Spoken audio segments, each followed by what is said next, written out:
All right, welcome back to the last session of the day. How many of you are feeling inspired? Raise your hand.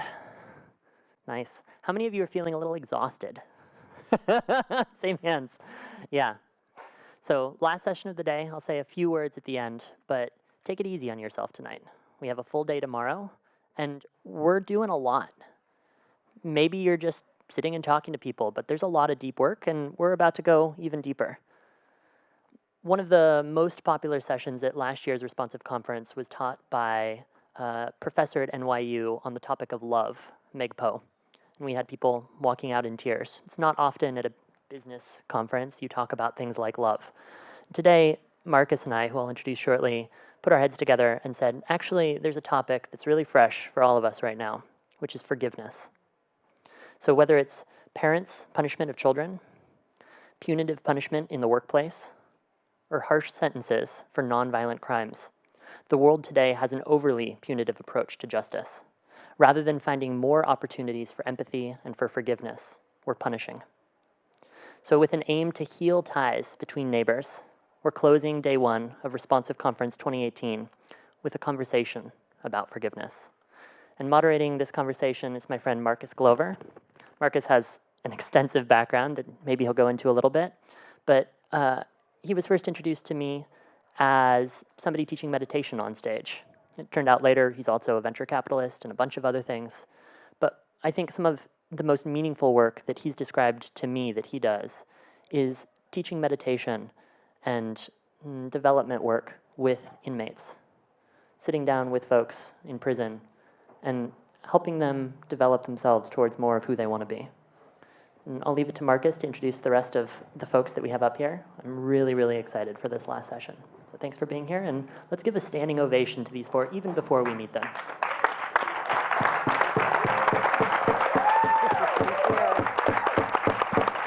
Hello. And here's Marcus. Can you hear me? Chick. Oh, stay up. Don't sit down. That was perfectly appropriate. So I'm going to do quick intros, and guess what? We're going to stay on our feet because we're going to meditate. So joining me, I'm Marcus Glover. I'm super happy to be here at Responsive with my friend Robin and so many of my friends here in the audience. I have the distinct pleasure of having with me three people that honestly, when Robin said, I want you to have a talk on stage, I thought, who would I love to have living room conversations with? And these are the folks that you would love to have at dinner table. So to my far right, I have Mr. Mark Brand. Mark is a serial entrepreneur, social impact entrepreneur who has an incredible destination in Vancouver called Save on Meats, which provides a complete holistic approach to community, providing a restaurant that provides services for homeless people, marginalized people. He'll go a lot more into that work. In the middle, I have Oneika Mays, and just a complete magical person. She is helping to lead wellness programs at Rikers Island Prison, which as you sit here today, Rikers is probably no more than a quarter mile away. And then to my closest, this is, I like to call her my niece. She has been a member of my family for about 20 years. How many people saw the movie Hotel Rwanda? And if you didn't see the movie, just raise your hand, okay? Because you should see it. Hotel Rwanda is a brilliant Oscar-nominated movie on the Rwandan genocide. And there's a really famous actor named Don Cheadle. And Don Cheadle portrayed Carine's father, who is the real life hero of Hotel Rwanda. So we'll dig in a little bit more with each person on a different aspect of forgiveness. But before we do, I want to turn it to Oneika so we can have a moment just to cleanse the palate, have a little meditation. So Oneika. Thank you. Hi. Thank you. Forgiveness is a tricky subject, right? I see already people nodding. So many things happen to us that can break us, and we feel a lot of shame and a lot of blame. And we've been talking about this conversation, and it may get heavy, it may get deep, but in the end, it's all so we can get closer to ourselves. When we get close to ourselves, we can see people. And I want to let you know right now that I see you. I see all of you. And know that when we talk today, if things feel tight or uncomfortable, it's nothing to run away from. And then if you do run away from it, that's okay too. Our conversation today is about being okay with what doesn't feel okay and opening up to that moment. So it feels good to just shake. Just shake it out. You had a long day, so this will energize you a bit. You can let your hands come down and then shift a little from side to side. There may even be a little hip action that gets in there. And take a deep breath in, and you can sigh it out. Yeah, noise is good, right? To move that stuff up and out. Let's do that again. Deep breath in, and then let it go. Yeah. And then if you'd like, you can keep your eyes open or closed, but I like to place a hand on my heart space, because this idea starts here, right? This idea of compassion, of love, of forgiveness, starts with the self. And sometimes this can be the hardest place to find it. So know that at any time you can always come back to this. And with your hand on your heart, you can begin to notice your feet. You may even wiggle your toes, noticing the tops of your shoulders, and then bringing some attention to that heart space. And maybe for a moment, calling someone who you love to mind. It can be a person, maybe a pet, someone who has unconditional love and support for you, and bringing that person to mind.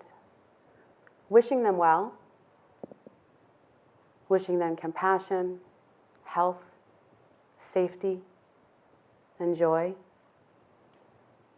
And feeling that underneath your hand, going through your hand to your heart.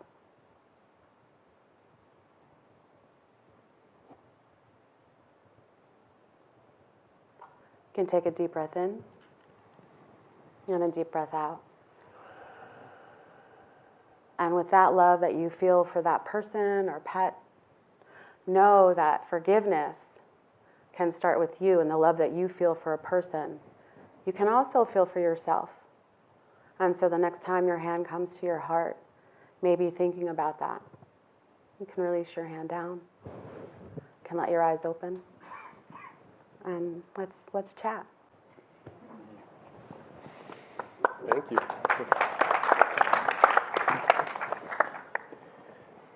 So I have to tell you, I'm a lucky man. I get to see Oneika once a week on average over the last couple of years, and there's not the words to express how inspirational her work is, going into many of the jails and prisons here in and around New York City to help people behind bars find those moments of forgiveness. So I just want to jump right in.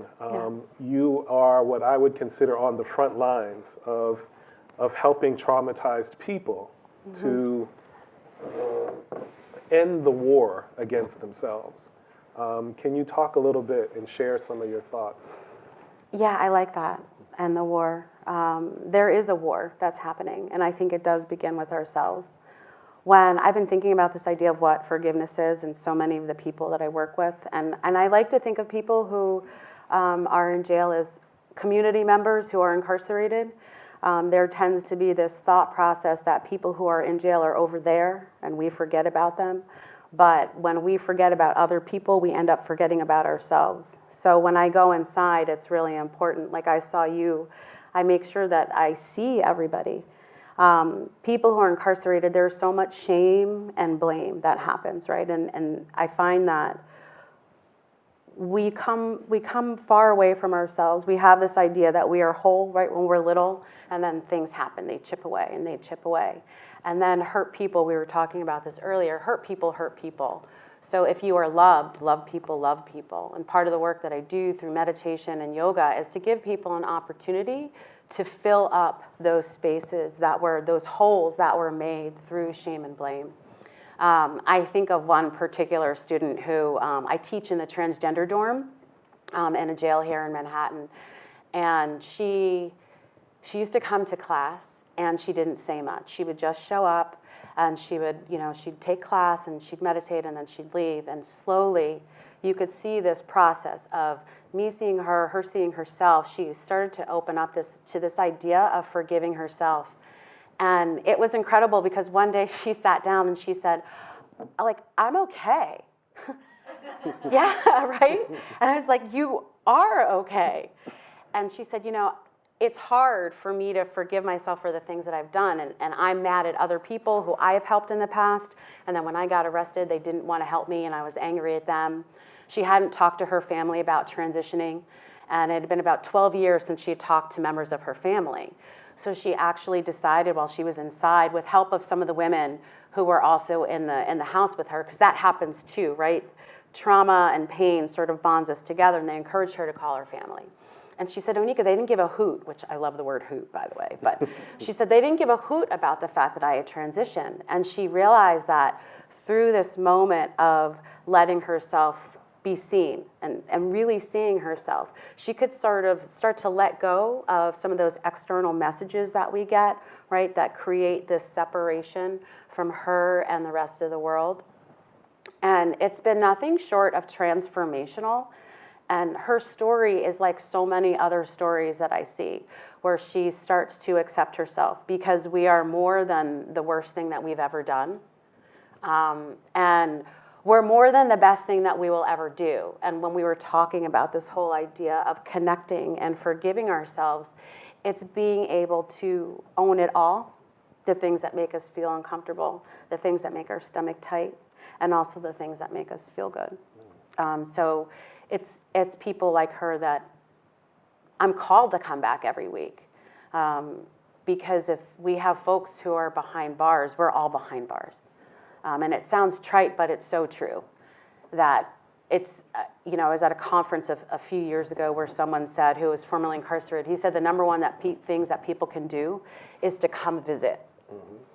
And Rikers Island is literally an island. And it's a bridge, and it's separated, and people are forgotten. And so I think it's really important in this work that we don't forget, and that you even knowing now, you're seeing them, because now you know that this happens. So picking up on that, and thank you for that, mm-hmm. Picking up on that thought of what I'll call othering, them over there, that island, those people behind bars. Mm-hmm. Part of this whole idea of forgiveness is, how are we able to not other, so that we all have a greater sense of empathy for one another? And over the years, Carine, spent a lot of time with you and your family. I will never get that picture out of my head of seeing in the movie the family portrayed by Don Cheadle leaving Rwanda, because that was you in that. That was you as a little girl. In Rwanda, you had Tutsis, and what is it that was able to, because after the genocide, people don't remember that was my neighbor who lived right there, and he's still my neighbor right there, but we were just in a civil war. So how do you put community back together? How do you create some empathy and understanding after, one of the greatest horrors the world has ever witnessed? So the post-genocide Rwanda was very difficult for many people, not only because a lot of people had lost their entire families, their homes, and everything that had ever owned, but also they were still scarred from the violence and the atrocities that they had just witnessed. And most importantly, there was no more trust, and the whole idea of community and neighbors wasn't really part of Rwandan life anymore, just because knowing that my next door neighbor may have killed half of my family members just made the situation among neighbors very tense. And so in trying to reconstruct Rwanda, the Rwandans came up with revived an old form of justice system. It's a type of transitional justice system, which is called gacaca. And it basically means that every community in Rwanda, little villages, they would come together with the wise men of the village, or a person who wasn't necessarily implicated in the genocide or was known to be innocent. He would sit in the middle, and then all the people would come together. And first, most importantly, people have to be willing to make those steps to come for the conversation and to right the wrongs, and for the victims to stand up and say, this person did this to me, and now I'd like to. And then that person has an opportunity to speak, to ask for forgiveness, or to at least converse with the person and come to begin to rebuild and reconstruct. And I think part of what forgiveness means to me, and what I've learned to understand is, I hope to continue to understand, is that when seeing a woman who literally lost everything in her children, her husband, her family, and still able to stand up and forgive the person and the two people responsible for that, and if that woman who literally lost everything is capable to forgive and to move forward and to begin to reconstruct her life, then I think it's possible for most people. And so that's me. Wow. I feel like I just need to sit with that for a moment. That just really resonates. And Mark, what does it mean, and what are some of the learnings of helping people who frequently, in New York City, for example, there is a homeless population that is the visible invisible, right? You see our people everywhere who are homeless, and yet they're completely invisible. No voice, no power. How from the communities that you have worked, how have you been able to create more visibility for marginalized people and people living on the edges?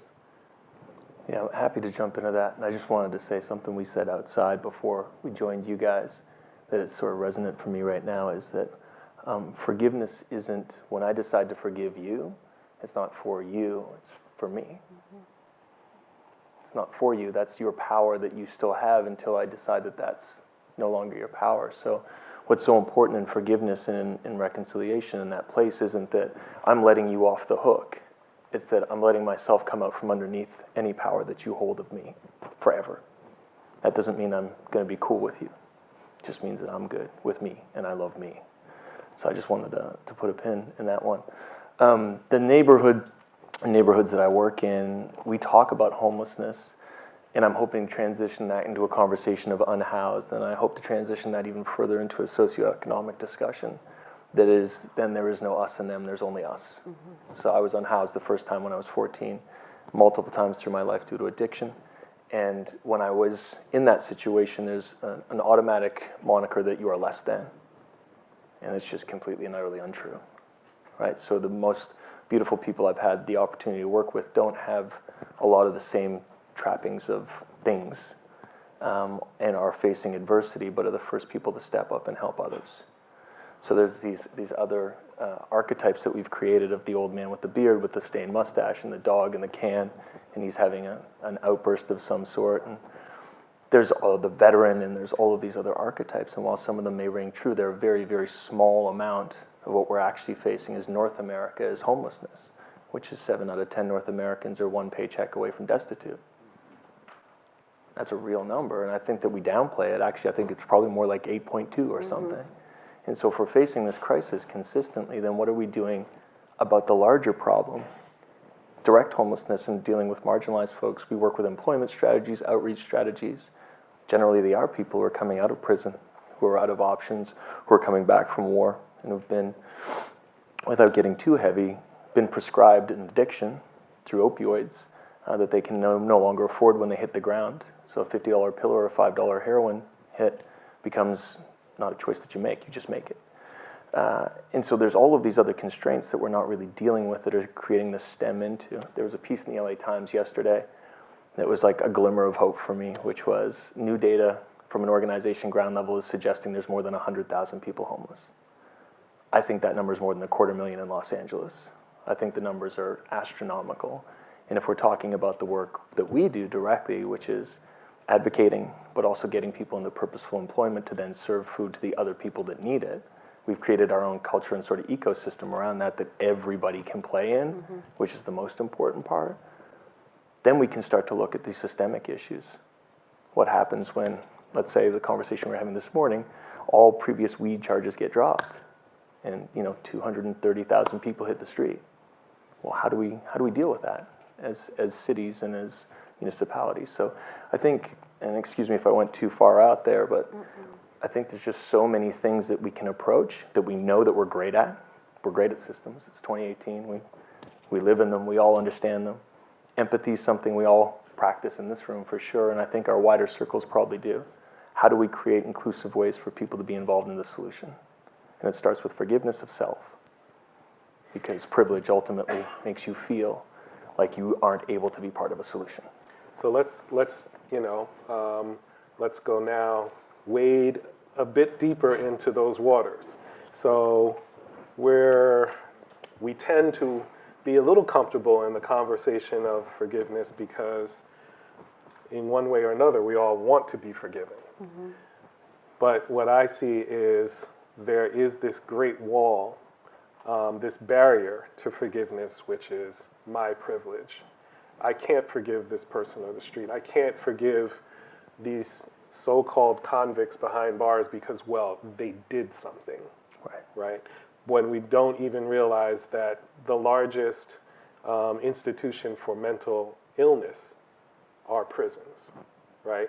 So we're punishing people rather than helping to heal people in prisons.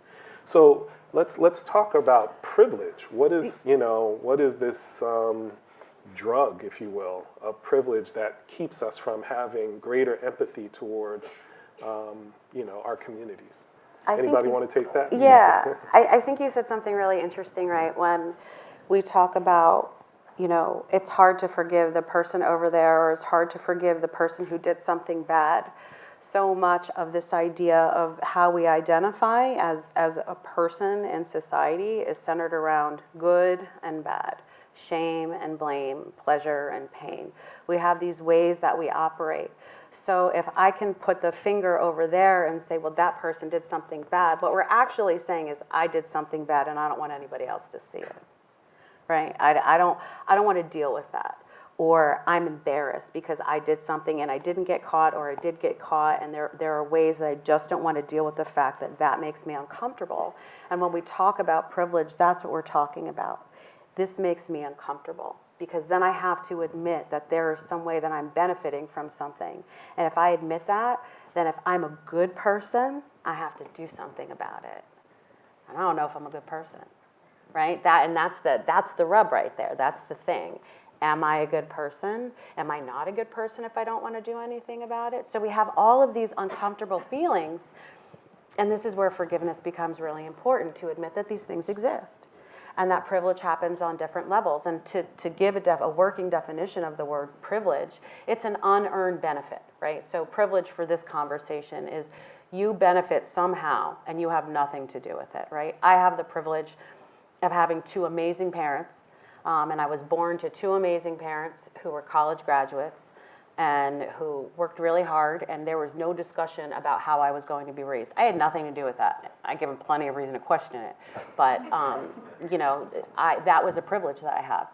And growing up and being a woman of color who's queer, there were times I did not want to admit that I had privilege. That, well, I'm bisexual and I'm black. I get oppressed. Like, what do you mean I have privilege? But I have parents who took really good care of me and made sure that I was okay, and that's privilege. I had nothing to do with that. That was all them.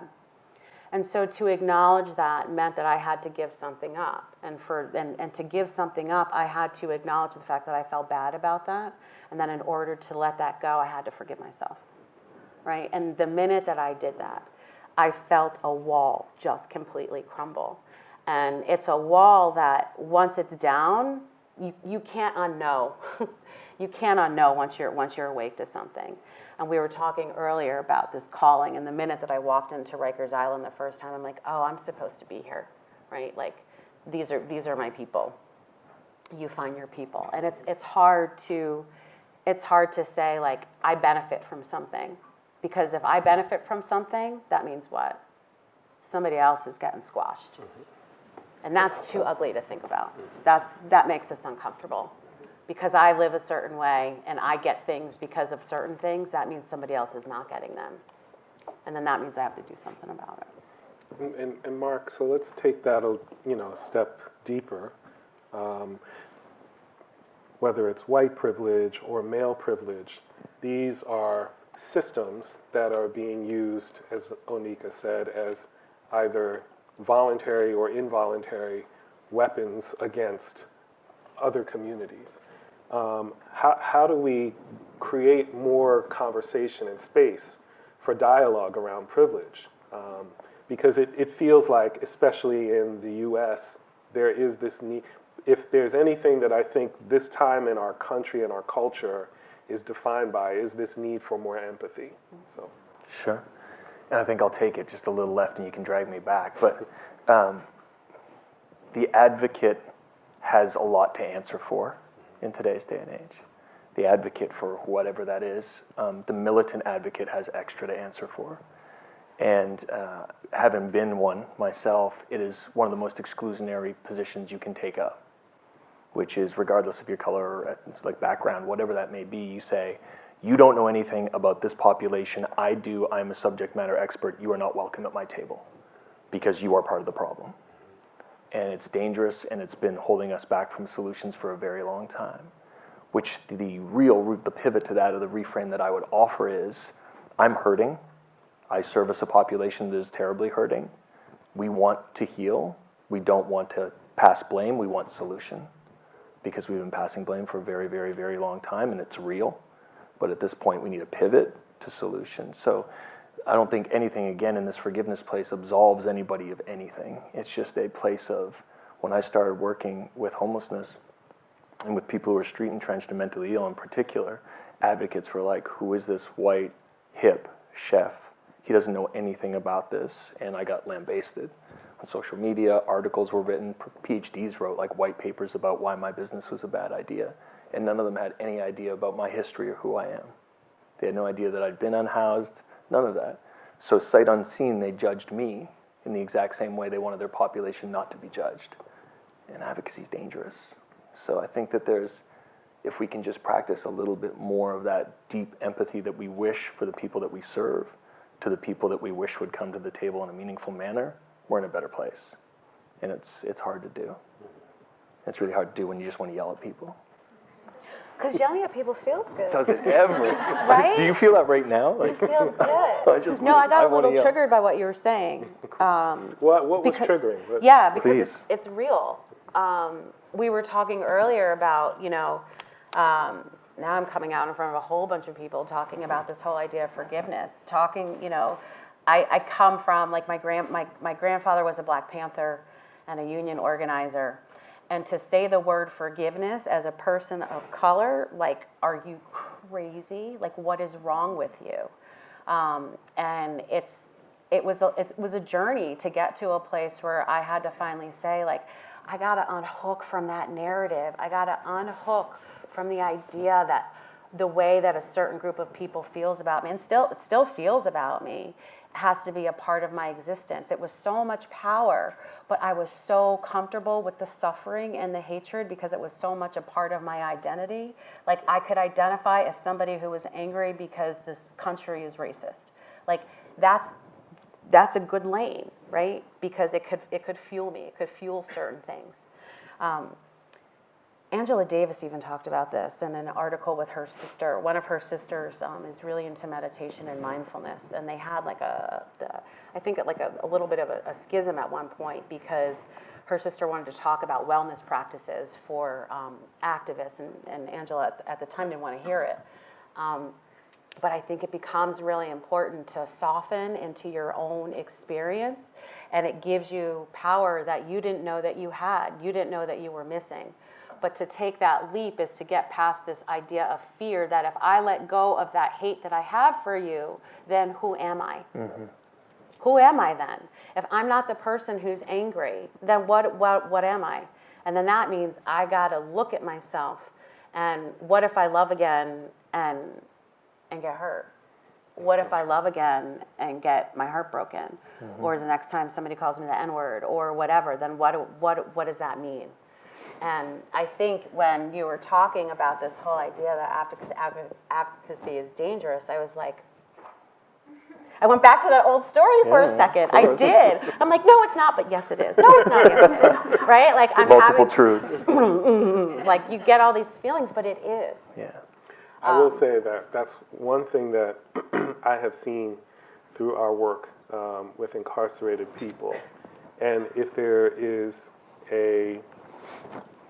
something that you really love about the work of working with incarcerated people, frequently people come to us and they say, oh, you're so great for what you do. And I think you would agree, it is, we are 1,000 times to 1 more receiving than what we give. And one of the things that I love, and it touches on what you were both saying, is incarcerated people, they have a way of taking a disempowering story and to turn it into an empowering story. And that every one of us can learn from. You know, I would venture to say if we're here at a really wonderful conference in this wonderful establishment, everyone's doing okay. I'm sure everyone wants better accommodation in life and we're all struggling through something, but on your worst day, if you could ever imagine having your worst day and then, you know, running into the police on that worst day and ending up in prison and having to work back from that narrative, to take that and to turn that into an empowering narrative is something that if we're going to have this conversation about forgiveness, it really does start with self, you know. And one of the things I wanted to ask Carine for you to go in a little deeper, and I, in particular, there's so much happening in this country that a country like Rwanda could really provide vision and leadership. There are many difficult conversations around race and gender in America, where if a country that has gone through the horror, like Rwanda, can somehow crawl out of the, you know, the cauldron of hell, perhaps we can learn from. And one of the things that I loved about your father's work was his declaration that in a system of abusers and victims, you have to declare that the system is broken.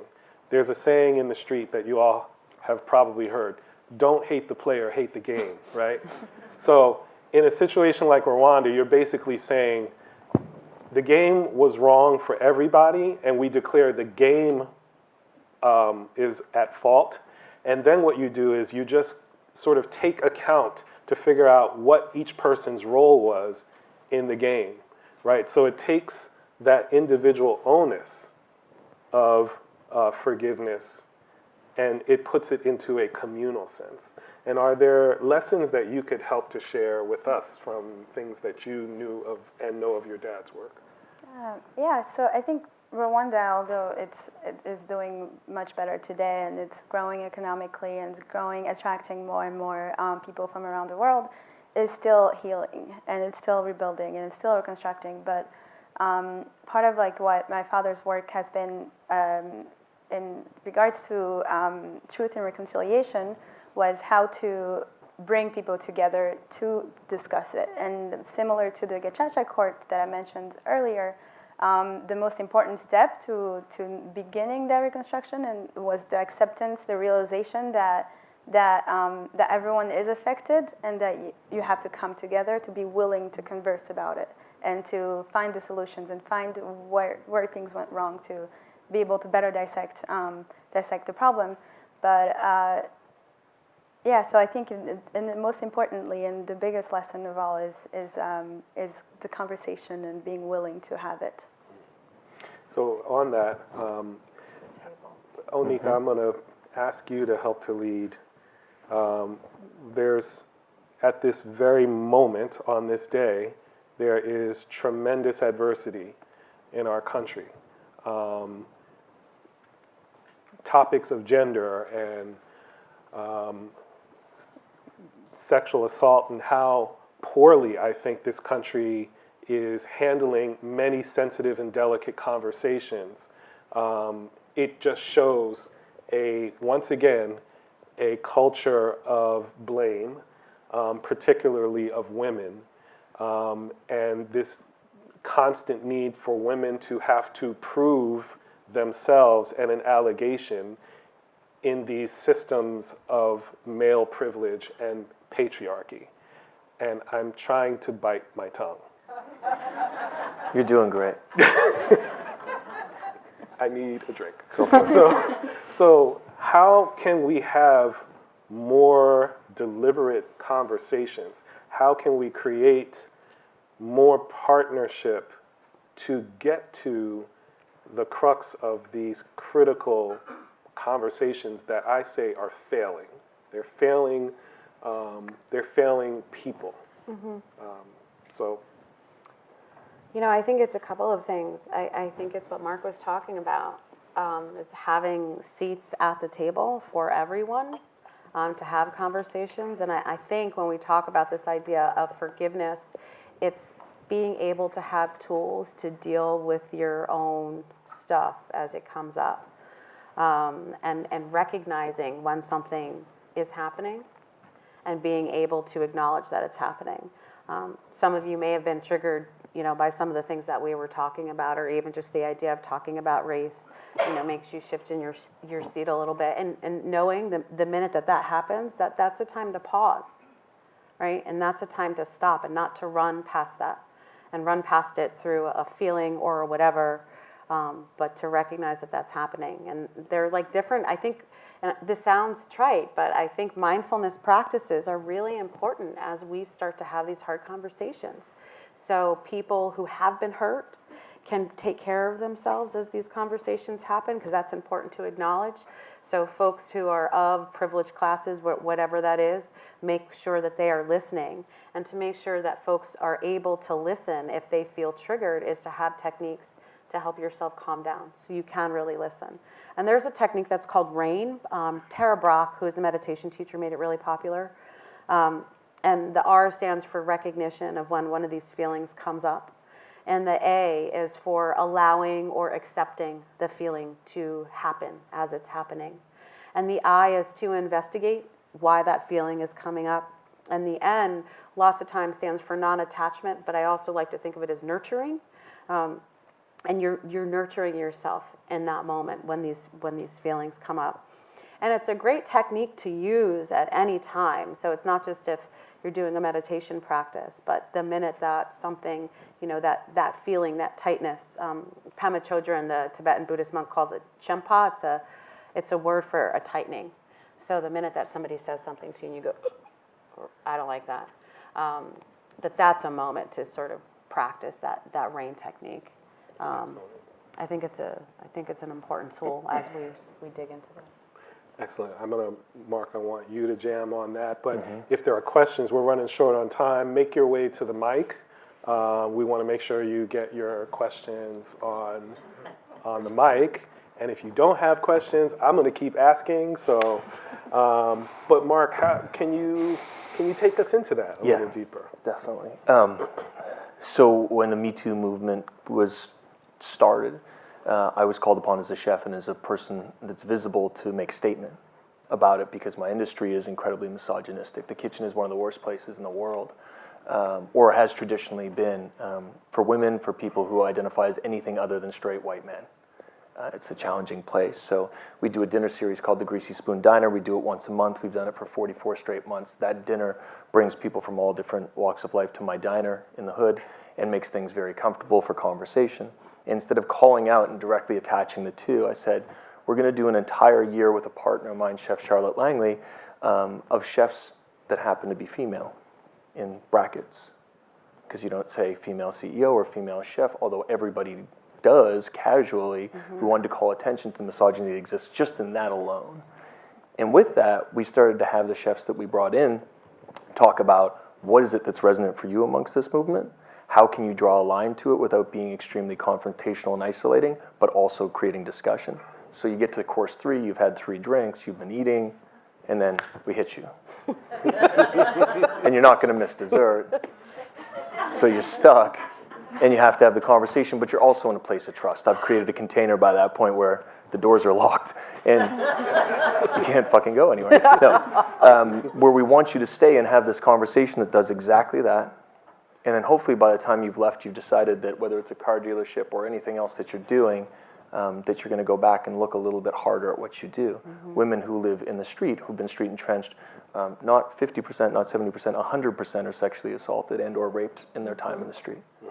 So we talk about that directly and say the people who are in our employ aren't a maybe, they're a definite. So we want to talk about this and ensure that everybody's safe at some junction. Do I see any? Yes. I just have a question, maybe Oneika or something. I think about like the cycle of healing, and how, as you talked about the trans woman who is, maybe going through and kind of coming to light. And there's going to be a moment where something comes in like out of left field and just hit you with the baseball bat or whatever. And like, how do you deal with those cycles where you see somebody building them up and then they drop again? You have to keep building them up. I'm sure you see that a lot. I don't know. When that popped into mind. Yeah. Thank you for that. Perpetual spirit. It happens all the time. It happens to me all the time. I'm a survivor of sexual abuse. And this journey of healing is not a one and done thing, right? And we live in a world, and things will constantly happen to us. And particularly if you are of a group of a vulnerable population, things will arise. And it's being able to let those things arise, and softening around it, and really recognizing it. And that's when we start to open this door to being more compassionate to ourselves and being okay with that experience, and knowing that it's a complete part of ourselves. I think what happens when we tend to resist and push away feelings that make us uncomfortable, it makes it worse, right? What you push against pushes back even harder. So it's saying like, okay, this is happening. Can I breathe into this moment? Sometimes it feels good to investigate it. Sometimes it's not good to investigate it, and you shouldn't, right? I think what's really important when we're talking about compassionate practices, this just shouldn't be another form of suffering, right? There's already so much suffering that's happening. So it's being easy with yourself. We talk about forgiveness, and it doesn't have to be a hard thing. It should be a friendly thing, and approaching those moments with kindness. The same student, when we were talking about, she was like, I haven't really come out, and when it feels safe, like I want to, and she was talking about when she has bad feelings that come up, and we were laughing about it because she said it's not easy. I was like, no, if it were easy, everybody would do it. If it were easy, we wouldn't be having this conversation. So it's knowing that it's going to happen. And when it does happen, allowing yourself to be okay with that, taking a moment, if it feels safe, that's important, right? It has to feel safe. You can look at those feelings and breathe into them, or you can acknowledge the fact that something uncomfortable is happening and you recognize it in your body and know that it's not necessarily real, and you can come back to it at another time or explore it with, a professional or a counselor or somebody if that's something that needs to happen too. And knowing that it's going to, happen again, but the more practice that you do with these mindful practices, the ability to lessen can sometimes become easier and easier. Especially with maybe people who don't have the privilege of having access to all those coping mechanisms, Yes. or just know that it will be all right because I have a community who will pick me back up Right. and support me. Right. Yeah. And I think that's such an important point, that again, it comes back to this idea of how can I support myself in this moment, even if it feels really hard, and even if it doesn't feel okay, and being authentic and not faking it, right? You can't fake this stuff, right? Because it only creates, I think, more suffering eventually. Yeah, I hope that answers your question. Yeah, thank you. You're welcome. So it looks like we are out of time. I don't know if, Robin, you'll be mad at me, but I'm not ready to leave yet, so. Oh, we got one more over here, so. Would you mind? Something that was very powerful that I heard you say was that sometimes advocates or militant views can be the most exclusionary, the least forgiving. And then you mentioned Angela Davis and your grandfather's background with the Panthers. I was at a conference recently in San Francisco around culture and politics and got extremely, extremely heated. And the left advocates were saying the type of things that it seems so ironic that they didn't understand that when Trump says, punch that guy in the face, they were saying the same thing about the other side. But in conversation with them privately, we are at such a polarized point in society that they honestly, truly feel that if they don't maintain this defense and this attack and this wall, they will be completely annihilated, meaning we will be completely annihilated, meaning people of color, transgender will be annihilated. That's what's at stake. How would you counsel those people? What do you tell them in terms of forgiveness when they feel that they are on the front lines protecting us from certain destruction, at least communities of marginalized communities? I would like to start, and I'm going to kick it over.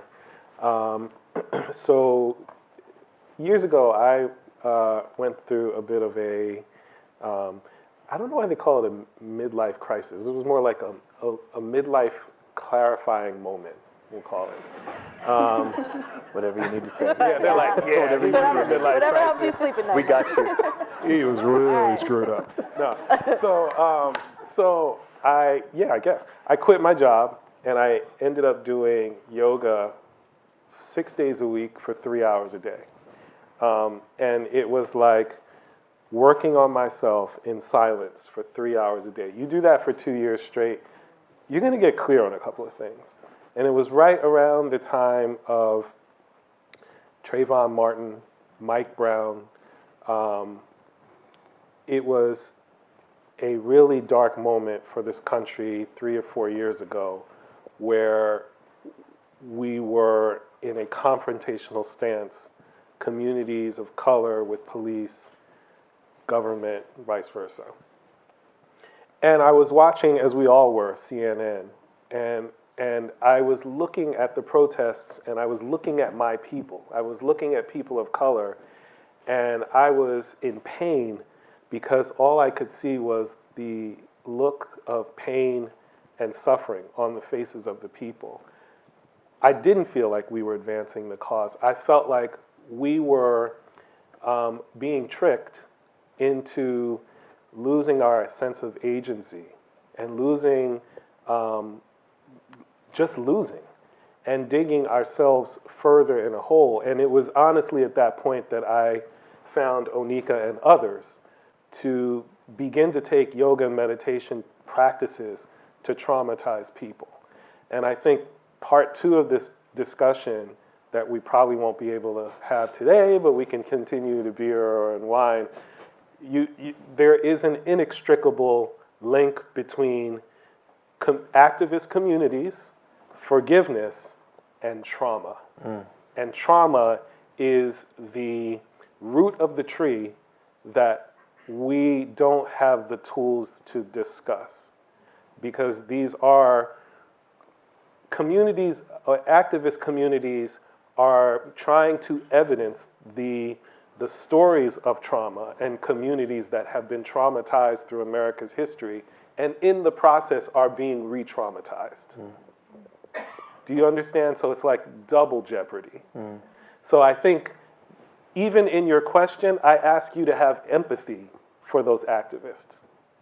Because the woman who was on the stage just before we took, she talked about what it means to have the fatigue of the activist, right? Always being that person of color in those rooms who has to take up this, the emotional burden of having to correct everybody, right?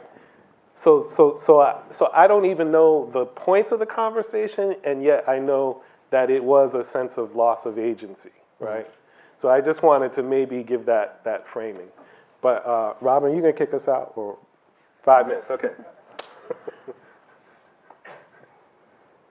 It's a really big question, right? It's a big question. It's the question that I struggled with so much, having to give up that identity of being angry. It was in January, for the second year in a row, I do a civil rights tour with my family down in Mississippi and Alabama. And we ride with some freedom riders which is just an amazing experience. And one of the tour guides was he did the nonviolence training that MLK did, and there is something that is powerful in the idea of embracing nonviolence, but it is very hard to see when you are actively being hit, right? It's hard to say like, yeah, I'm good with this, because you're not. Who is good with that? I think it's beginning to offer practices of compassion for activists. I actually did a panel a couple of years ago at a justice conference on compassionate practices for activists, because compassion fatigue is real. It's a thing. And it is hard to see the forest through the trees if you aren't taking care of yourself. So I think it is important for activists who are, have a mission to be able to take care of themselves. And I think, that's part of this work that I do. It's part of like coming out as a forgiveness person. And it is a coming out because, there are a lot of friends who do not agree with the way that I think about this. And being able to say, like, it's okay, right? It doesn't let anybody, as Mark said, off the hook. But I love myself enough, to do this, because I can't keep doing this work if I don't take care of myself. So there's no easy answer, but I think it is starting to have more of these kinds of conversations around what it means to take care of yourself if you're going to continue to help other people. I know it's not a straight answer, but I think it is. I want you to. I want to build on it if that's okay. Yeah. So we created this diner and this place very specifically as a building of inclusion, and to give it some frame. A block this way, there's 1.6 or 1.8 million dollar condos. 5 doors down, where my restaurant and diner and place sits, adjacent to it is $280 SRO or single room occupancy. So gentrification is like on the doorstep, and it's very heated at all times. And so when we opened, I said, this place is Switzerland. Cops, cons, gentrifiers, advocates, everybody's going to come here and discuss and know that there's ground rules to this, that there is mistakes that are going to be made in conversation, and when we have gatherings, and those mistakes are going to be called as such, and that they won't inflame, because this place has been here for the community since 1957. And what I wanted to do was channel that energy back into how can you be of value to this thing that is important to you. So how can you bring value to a solution or value to your community or to your family in a way that is not tokenism? And because people will come to me all the time and say, I want to cook. And I'd say, do you know how to cook? And be like, no. I'm like, well, I don't give out free cooking lessons, jackass. Like, what do you do? Like, well, I'm a UX designer. I couldn't possibly be of value. I'm like, have you seen many social impact websites? I think that you could be of tremendous value in helping people understand that when they find their purpose, they walk into that space and they bring their value, that is their skills, their training, and inherently what they do, that we can heal. absolutely. But if they don't, or there's not a bridge made or allowed to let them explore that, but also to impact it, then we just have all of this tension, which is, I see the problem, there's nothing I can do about it. Like, oh no, there's something you can always do about it, but those lines haven't been really clear. So to create access for people to be active healing, be part of the active healing, I think is incredibly important, while also recognizing that there's penance. Well, on that note, I want to say this conversation impacts me deeply. I have a 23-year-old son who we haven't been seeing eye to eye. And you have inspired me. This group on this stage has inspired me. So when I leave here today, I'm going to call him and ask him to forgive me of my parent privilege. And I'm going to ask him for forgiveness, which is a big deal for me, trust me. So I invite each of you to think in your lives, there's not one of us who hasn't inadvertently stepped on a toe or elbowed someone. In your own way, maybe it's by writing a letter, sending an email or a text, picking up the phone, or having coffee. I hope that each one of us will find a way to inspire somebody by showing them you see them, You may have rubbed them the wrong way and you want to offer them wholeness. So on that note, I just want to thank you for this conversation today. I want to thank my sisters and brothers, my friends on the forefront of forgiveness for this conversation. And Robin, thanks for having us. So thank you all. Thank you.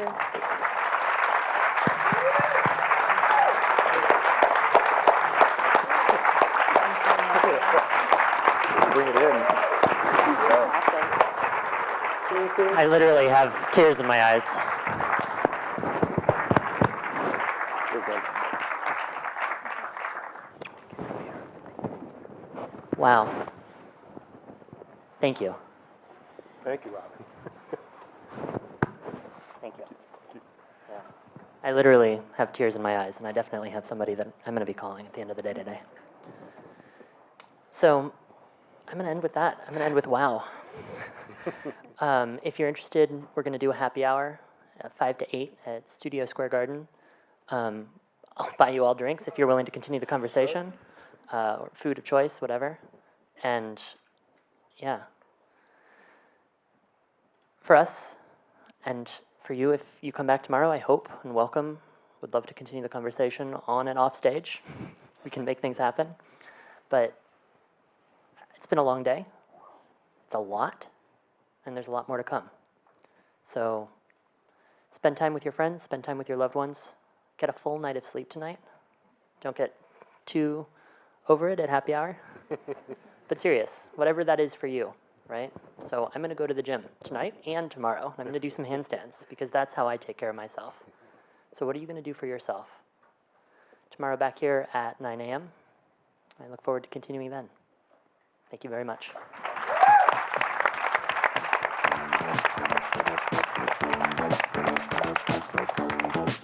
Thank you.